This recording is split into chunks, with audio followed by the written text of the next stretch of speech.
The air was thin, the trail was steep.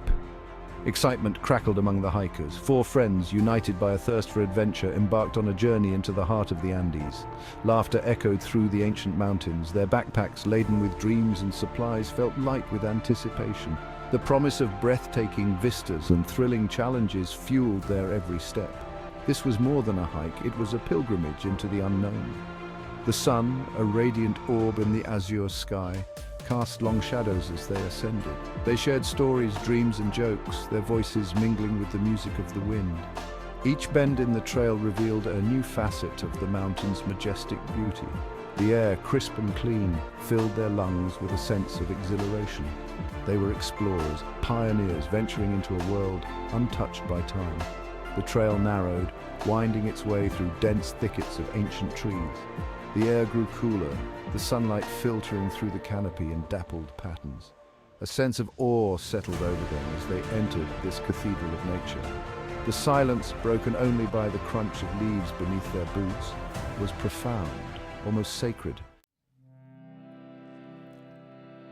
Daybreak painted the sky with hues of gold and crimson. The hikers emerged from their tents, greeted by a panorama of breathtaking beauty. Mist clung to the valleys below, creating a scene straight out of a fantasy novel. The air was crisp and cool, invigorating their senses. They were alone, enveloped by the silence of the mountains. Wow, just look at that view. It's like we're in a different world. It's incredible. I can't believe we're actually here. It feels like a dream.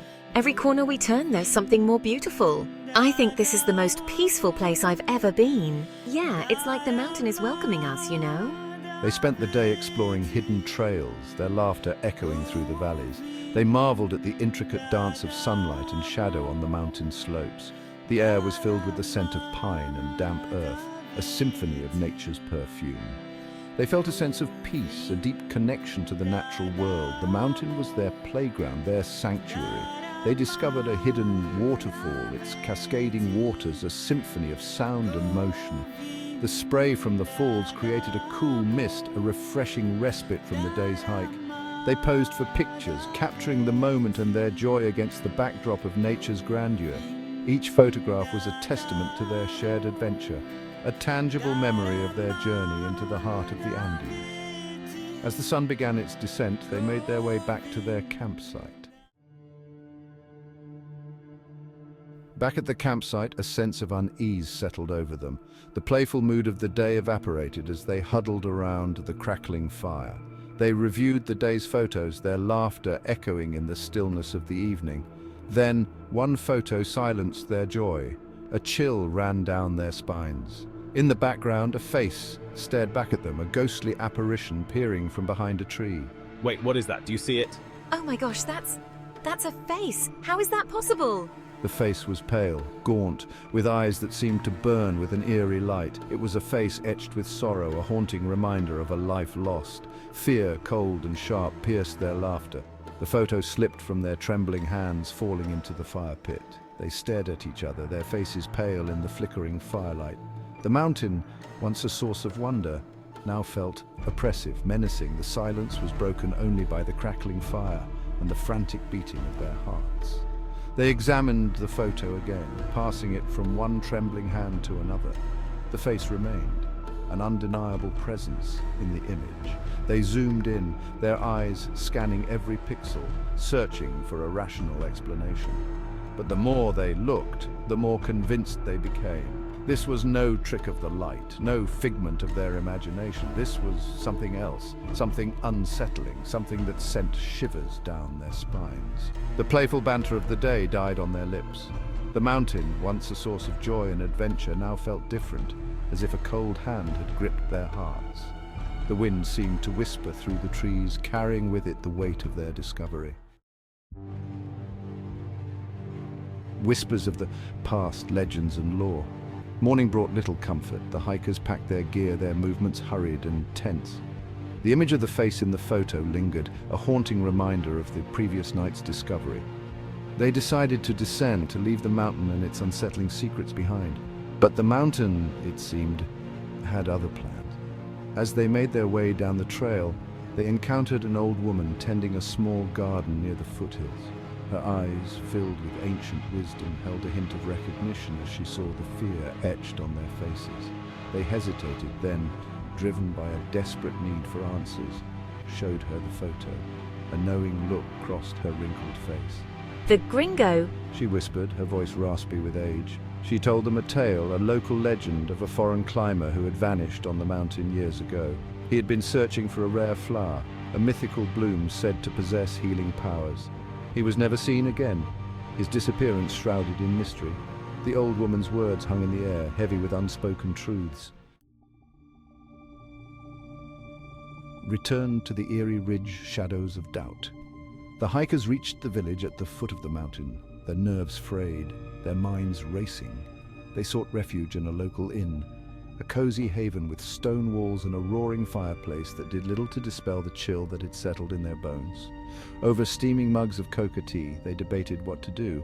Some wanted to leave immediately, to put as much distance between ourselves and the haunted mountain as possible. Others, however, felt a strange pull, a sense of responsibility to the lost soul trapped on the mountain. The photo, a constant reminder of their encounter, lay on the table between them, the ghostly face staring back at them with an unnerving intensity. We can't just ignore it. We have to do something. The debate raged late into the night, fueled by fear, adrenaline, and a growing sense of obligation. They argued about the validity of the old woman's story, the authenticity of the photo, and the risks involved in returning to the mountain. Logic warred with their growing sense of responsibility towards the lost soul. The apparition face to face with fear. The hike back up the mountain was filled with a palpable tension. Every rustle of leaves, every creak of a branch sent shivers down their spines. The air grew colder as they approached the spot where the photo was taken.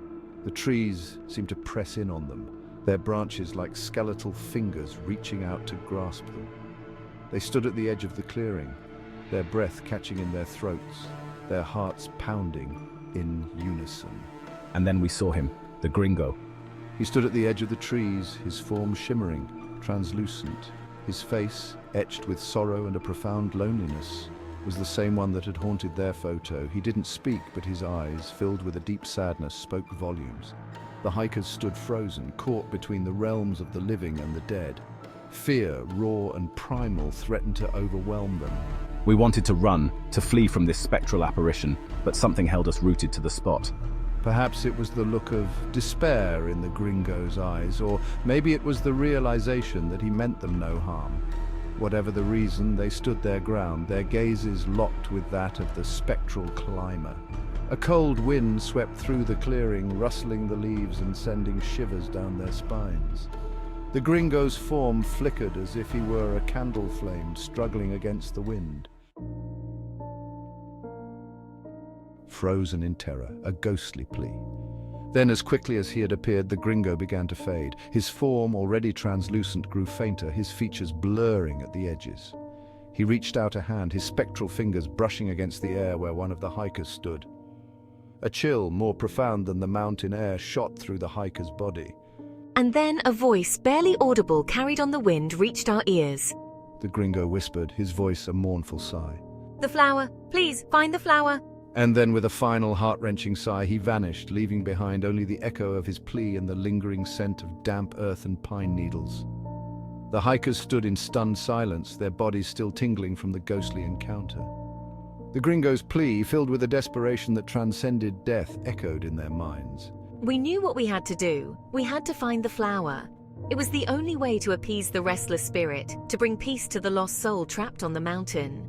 They searched the clearing, their eyes scanning every inch of ground, every shadow, every crevice amongst the rocks. The gringo's plea echoed in their minds, urging them on. They knew that finding the flower, this mythical bloom hidden somewhere on the vast mountain, was a near impossible task.